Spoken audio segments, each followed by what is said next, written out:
आज हम एक ऐसी कहानी के ताने बाने को समझने की कोशिश कर रहे हैं जिसमें देशभक्ति और धोखा, ये दोनों चीजें बिल्कुल उलझी हुई हैं। हमारे पास वॉर 2 की कहानी के कुछ नोट्स हैं और ये कहानी है मेजर कबीर धालीवाल की।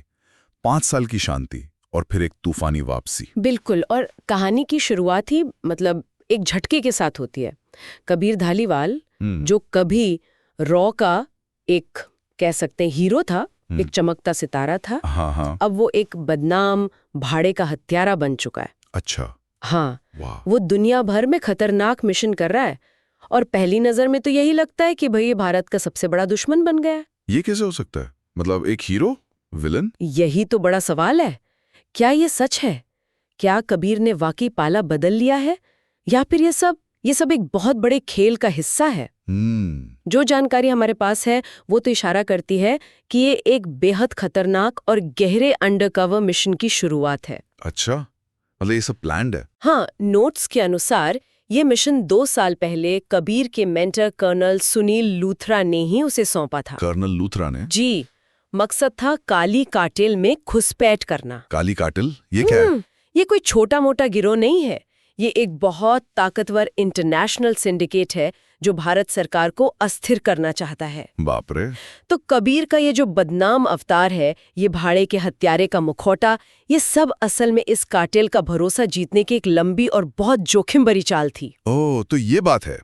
तो चलिए इस जटिल कहानी के धागों को एक एक करके खोलते हैं, फिर देखते हैं कि कैसे ये मिशन कबीर को ऐसे मोड़ों पर ले जाता है जहां उसे अपने ही गुरु कर्नल लूथरा की हत्या करनी पड़ती है। हाँ, ये बहुत चौंकाने वाला है। और कैसे बचपन का एक दोस्त सबसे बड़ा दुश्मन बनकर उभरता है। और कैसे वफादारी और विश्वासघात की जो रेखाएं हैं वो एकदम धुंधली पड़ जाती हैं। सही कहा। हमारा मकसद यही है कि इस कहानी के हर पहलू, हर परत को समझें। शुरुआत करते हैं कबीर के इसी दोहरे जीवन से। 2 साल से वो इस खतरनाक खेल में है। हाँ, दुनिया की नजरों में गद्दार, लेकिन असल में एक मिशन पर। सोचना भी मुश्किल है कि उस पर क्या गुजर रही होगी। हर पल शक, हर कदम पर मौत का खतरा। और सबसे बड़ा बोझ तो यही होगा कि अपनी असली पहचान छुपाए रखो, अपना मकसद छुपाए रखो। बिल्कुल। और फिर आता है वो पल जो शायद इस मिशन का सबसे कठिन इम्तिहान था। कौन सा पल? काली कार्टेल कबीर पर पूरी तरह भरोसा करने से पहले उसे एक आखिरी, सबसे भयानक काम सौंपता है। वो क्या? कर्नल सुनील लूथरा की हत्या का आदेश। क्या? अपनी ही मेंटर की हत्या? ये तो... हाँ, ये सोचना ही सेहरा देता है। अपने गाइड को खत्म करना, ये सिर्फ एक आदेश नहीं था, ये कबीर की वफादारी की चुनौती परीक्षा थी, कार्टेल के प्रति उसकी वफादारी। लेकिन कबीर ने ये किया? यहाँ कहानी एक अविश्वसनीय मोड़ लेती है। नोट्स बताते हैं कि कर्नल लूथरा ने खुद इस मौत को चुना। खुद चुना? मतलब? उन्होंने मिशन की कामयाबी के लिए, कबीर का कवर बनाए रखने के लिए जानबूझकर अपनी जान कुर्बान कर दी। ओह माय गॉड, ये बलिदान से भी बढ़कर है। ये तो स्ट्रैटेजी का एक बहुत ही क्रूर, दर्दनाक हिस्सा है। बिल्कुल। जरा सोचिए उस सीन के बारे में।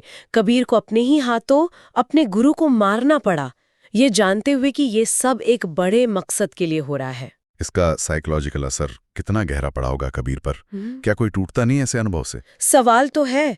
और लूथरा का फैसला, क्या ये वाकई जरूरी था? मतलब देशभक्ति के लिए ऐसे बलिदान, क्या ये जायज है? ये सवाल कहानी में गहरे उतरते हैं। सही बात है। और इस घटना का असर क्या हुआ? असर बहुत बड़ा हुआ। पूरी दुनिया, यहाँ तक कि रॉ के अंदर भी ज्यादातर लोग कबीर को गद्दार मान लेते हैं। रॉ में हड़कंप मच जाता है। जाहिर है। नए प्रमुख आते हैं, कर्नल विक्रांत कौल। वो कबीर को पकड़ने के लिए एक स्पेशल यूनिट बनाते हैं। माहौल पूरी तरह से कबीर के खिलाफ हो जाता है। और इस यूनिट का हिस्सा कौन बनता है? शायद कोई ऐसा जो कबीर को जानता हो। बिल्कुल। इस यूनिट में शामिल होती हैं wing commander Kavya Luthra. Luthra? Colonel Luthra की बेटी? हाँ, वही। और सिर्फ बेटी ही नहीं, कबीर की पूर्व प्रेमिका भी। ओह, तो ये तो पर्सनल हो गया। बिल्कुल। वो अपने पिता की मौत का बदला लेने के लिए बेचैन है और जाहिर है उन्हें सच्चाई का कोई अंदाजा नहीं है। ये कहानी में एक और इमोशनल लेयर जोड़ता है, personal vendetta versus national security. अब जब आपका सबसे काबिल एजेंट ही बागी हो गया तो उसे पकड़ने के लिए किसे भेजेंगे आप? कोई तो होगा जो उसके लेवल का हो। रॉ अपने सबसे खतरनाक और कुशल ऑपरेटिव को मैदान में उतारती है, special units officer Vikram Chelapati. Vikram Chelapati, नाम सुना सुना सा लगता है। हाँ, विक्रम की पहचान है उसकी असाधारण काबिलियत, उसकी सटीकता और शायद कुछ हद तक उसकी निर्ममता। वो एक परफेक्ट शिकारी है। तो अब आमना सामना होगा कबीर और विक्रम का। हाँ, और इनका पहला टकराव होता है स्पेन में। स्पेन? कबीर वहां क्या कर रहा था? वो वहां अपनी गोद ली हुई बेटी रूही से मिलने गया होता है। बेटी?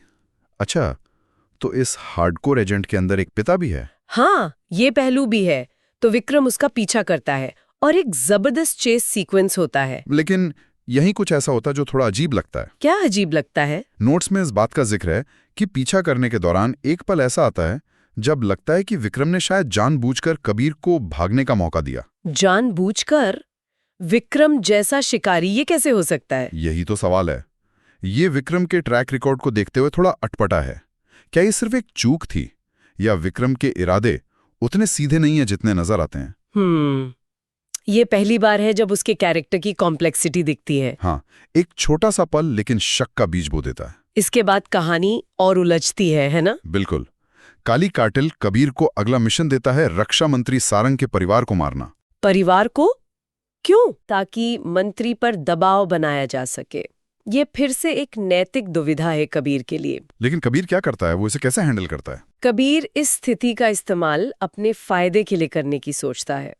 वो इसे एक मौके की तरह देखता है विक्रम तक पहुंचने के लिए। अच्छा, विक्रम तक कैसे? वो जानबूझकर एक ऐसा सुराग छोड़ता है जिसे सिर्फ विक्रम जैसा तेज दिमाग ही पकड़ सकता है। स्मार्ट। हाँ, ये दिखाता है कि कबीर अब भी अपने मिशन पर कायम है और मदद के लिए रास्ते तलाश रहा है। और फिर उन दोनों की एक सीक्रेट मुलाकात होती है। ओह, तो आमने सामने? कबीर क्या कहता है? इस मुलाकात में कबीर एक बड़ा दांव खेलता है। वो विक्रम को सच्चाई का एक बड़ा हिस्सा बताता है। क्या बताता है? कि वो गद्दार नहीं है, वो अभी भी देश के लिए काम कर रहा है। वो समझाता है कि लूथरा की मौत भी उसी बड़े प्लान का हिस्सा थी ताकि काली कार्टेल को अंदर से खत्म किया जा सके। ये तो बहुत बड़ा रिस्क था।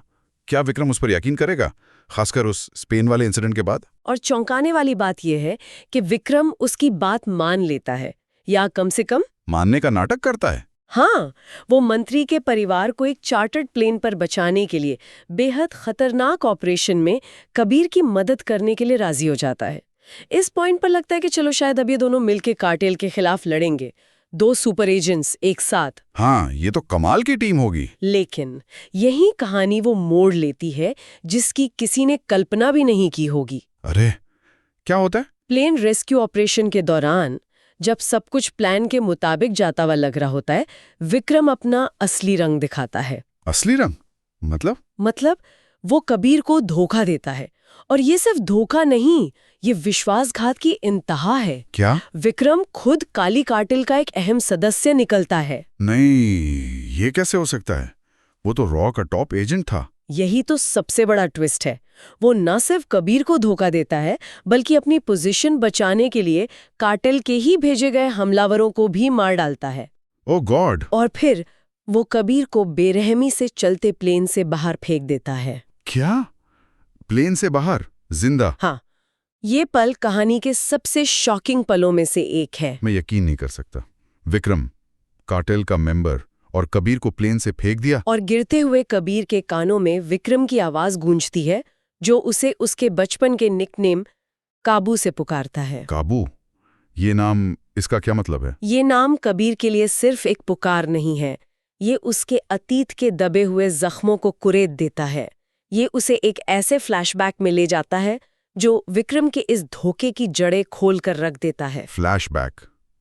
अच्छा, तो अब पता चलेगा कि विक्रम ऐसा क्यों है। हाँ, हम पहुंच जाते हैं 1999 में मुंबई की झुग्गियों में। मुंबई? हम देखते हैं एक युवा कबीर और उसके दोस्त रघु को। यही रघु बाद में विक्रम चेलापति बनता है। रघु? तो विक्रम का असली नाम रघु है। हाँ। दोनों साथ में पकड़े जाते हैं।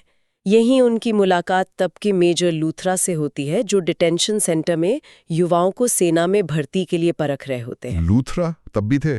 अच्छा। लूथरा एक तरह की भावनात्मक परीक्षा लेते हैं। कैसी परीक्षा? कबीर से पूछा जाता है कि वो किसे बचाएगा। अपने दोस्त रघु को या एक अनजान साथी सैनिक को अगर चुनना पड़े? ओह, मुश्किल सवाल। कबीर क्या चुनता है? कबीर देश सेवा को चुनता है। वो परीक्षा पास कर लेता है। और रघु? रघु फेल हो जाता है। उसकी वफादारी सिर्फ खुद तक या शायद कबीर तक ही सीमित थी, देश तक नहीं। तो यहीं से दरार पड़नी शुरू हुई। बिल्कुल। कबीर को चुन लिया जाता है, रघु पीछे छूट जाता है। ये रिजेक्शन, ये अकेलापन रघु के अंदर कबीर के लिए गहरी कड़वाहट और नफरत भर देता है। उसे लगता है कबीर ने उसे छोड़ दिया, धोखा दिया। तो ये है बदले की भावना की जड़। हाँ, रघु हिरासत से भाग जाता है, अपनी पहचान बदल लेता है, विक्रम चेलापति बन जाता है और सालों तक वो कबीर के प्रति इसी नफरत को पालता रहता है। उसका कार्टेल में शामिल होना, उसकी ये सारी चालें, सब कुछ उसी बचपन के जख्म और बदले की भावना से जुड़ी हैं। ये तो बहुत ट्रैजिक है। मतलब विक्रम सिर्फ एक विलन नहीं है, वो हालात का मारा हुआ एक इंसान भी है जिसने बस गलत रास्ता चुन लिया। कह सकते हैं ये फ्लैशबैक उसके किरदार को एक गहराई देता है। सही है। अब वापस आते हैं प्रेजेंट में। कबीर को प्लेन से फेंकने के बाद विक्रम क्या करता है? अब विक्रम का रास्ता साफ लगता है। वो अपना अगला कदम उठाता है। भारत में कार्टेल के लीडर गौतम गुलाटी की हत्या कर देता है। गुलाटी की हत्या क्यों? वो तो खुद कार्टेल में है। हाँ, लेकिन ये हत्या भी उसकी शातिर चाल का हिस्सा है।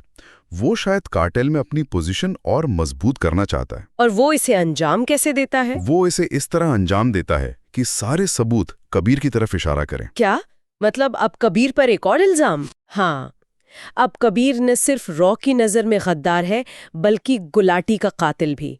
वो पूरी तरह से अकेला पड़ जाता है, हर तरफ से घिरा हुआ।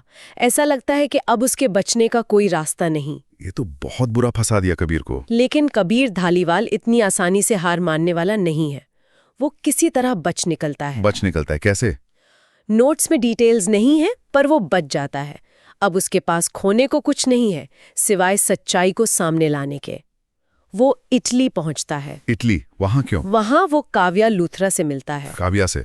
वो तो उसे दुश्मन समझती है। हाँ। लेकिन इस बार कबीर उसे पूरी कहानी बताता है। विक्रम की असली पहचान, उसके पिता कर्नल लूथरा की मौत का सच और काली कार्टेल का पूरा षड्यंत्र। क्या काव्या यकीन करती है उस पर? ये उसके लिए एक बहुत बड़ा झटका होता है।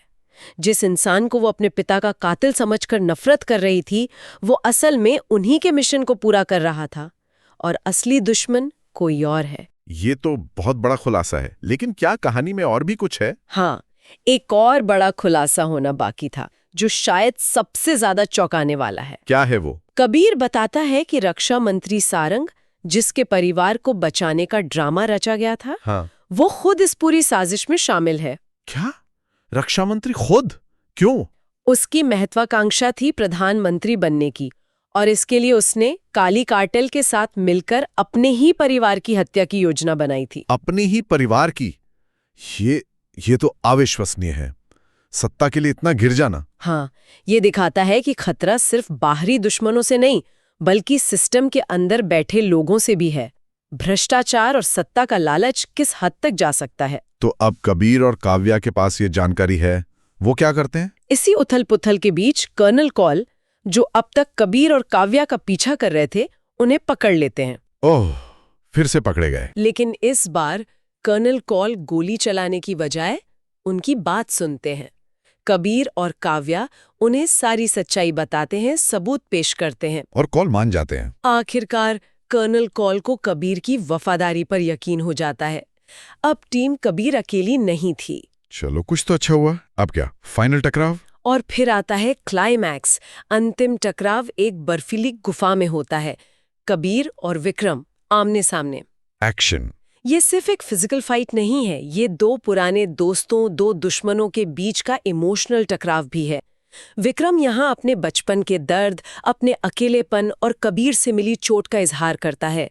वो अपनी टूटी हुई इंसानियत दिखाता है। तो वो मानता है अपनी गलती या अपने दर्द को? हाँ, वो अपने दर्द को कबूल करता है। कबीर अपने पुराने दोस्त की इस हालत को देखकर उसमें बची हुई अच्छाई को जगाने की कोशिश करता है। वो उसे याद दिलाता है कि वो कौन था, रघु कौन था, इससे पहले कि नफरत ने उसे बदल दिया। क्या ये काम करता है? और शायद कहीं ना कहीं विक्रम के अंदर का वो पुराना रघु अब भी जिंदा था। नोट्स बताते हैं कि दोनों के बीच सुलह हो जाती है। सुलह? इतनी नफरत और धोखे के बाद ये थोड़ा, अविश्वसनीय लग सकता है। पर शायद यही कहानी का इमोशनल कोर है। सालों की नफरत, दर्द और धोखे के बाद दोस्ती का एक धागा फिर जुड़ता है। इंटरेस्टिंग। तो क्या विक्रम बच जाता है? इस सुलह के बाद कबीर और विक्रम एक आखिरी मिशन पर निकलते हैं। वो कानून के दायरे से बाहर रह के काम करते हैं। अंडरकवर। हाँ, अगले 9 महीनों में वो एक एक करके काली काटल के बाकी बचे हुए नेताओं का सफाया कर देते हैं। ये एक अंडरग्राउंड ऑपरेशन है, बिना किसी आधिकारिक पहचान के। तो मिशन सफल हुआ? मिशन आखिरकार सफल होता है, काली काटिल खत्म हो जाता है। लेकिन इसका अंत भी सीधा नहीं है। मतलब? विक्रम चेलापति को आधिकारिक तौर पर मृत मान लिया जाता है। मृत? क्यों? ताकि वो एक गोस्ट ऑपरेटिव बनकर रह सके? शायद भविष्य के किसी और खतरे के लिए। ये उसकी सजा भी है और शायद एक नया मौका भी। और कबीर, उसका क्या होता है? कबीर, उसे औपचारिक रूप से बहाल कर दिया जाता है। उसका नाम साफ हो जाता है। वो फिर से रॉ का हिस्सा है, शायद पहले से ज्यादा अनुभवी और मजबूत। चलो, कबीर के लिए तो अच्छा हुआ। कहानी यहाँ एक तरह का समाधान देती है, लेकिन कई सवालों के साथ। बिल्कुल। तो ये थी वॉर 2 की कहानी का हमारा विश्लेषण, जैसा कि नोट्स में दर्ज है। धोखे की परतें, गहरे राज, बचपन के जख्म, वफादारी की परीक्षा और अप्रत्याशित गठबंधन। हाँ, हमने देखा कि कैसे हीरो और विलन की रेखाएं धुंधली हो सकती हैं, कैसे अतीत कभी पीछा नहीं छोड़ता और कैसे मिशन के लिए व्यक्तिगत रिश्तों और जिंदगियों की भारी कीमत चुकानी पड़ती है। यहाँ से जो मुख्य बातें उभर कर आती हैं वो है, पहली, नायकत्व और खलनायकी की जटिलता। कबीर और विक्रम दोनों ही ग्रे शेड्स में हैं। सही। दूसरी, अतीत का प्रभाव। विक्रम का पूरा किरदार उसके अतीत के दर्द से प्रेरित है। तीसरी, वफादारी का मतलब क्या है, देश के प्रति, दोस्तों के प्रति, अपने मिशन के प्रति या खुद के प्रति। ये सवाल कहानी में बार बार उठते हैं। बिल्कुल। और चौथी, विश्वासघात का गहरा असर, चाहे वो पर्सनल लेवल पर हो या नेशनल लेवल पर। ये सिर्फ एक एक्शन स्पाई थ्रिलर की कहानी नहीं है। ये मानवीय भावनाओं, रिश्तों के टूटने जुड़ने और भरोसे के नाजुक धागों की भी कहानी है। कबीर और विक्रम का रिश्ता इस कहानी का दिल है। और कहानी हमें एक और रहस्य के साथ छोड़ जाती है। पोस्ट क्रेडिट सीन का जिक्र है। अच्छा, पोस्ट क्रेडिट सीन भी है? क्या होता है उसमें? नोट्स के मुताबिक एक अज्ञात व्यक्ति, शायद किसी नए गुप्त संगठन का सदस्य, एक युवा लड़की के हाथ पर ग्रीक अक्षर अल्फा का टैटू बना रहा है। अल्फा, इसका क्या मतलब हो सकता है? ये किस ओर इशारा है? क्या ये किसी नए और ज्यादा खतरनाक सुपर सोल्जर प्रोग्राम की शुरुआत है? ये वाकई सोचने पे मजबूर करता है। मतलब ये जासूसी, धोखा और सत्ता का खेल कभी खत्म नहीं होता। लगता तो यही है। एक खतरा टलता है तो दूसरा सिर उठाने लगता है। ये नया अल्फा प्रोग्राम क्या गुल खिलाएगा? क्या ये स्पाई यूनिवर्स के अगले अध्याय की भूमिका है, जहां शायद और भी ज्यादा नैतिक रूप से संदिग्ध तरीकों का इस्तेमाल किया जाएगा? ये सवाल कहानी खत्म होने के बाद भी दिमाग में घूमते रहते हैं कि क्या शांति कभी स्थायी हो सकती है, या ये दुनिया हमेशा एक अंतहीन वॉर में ही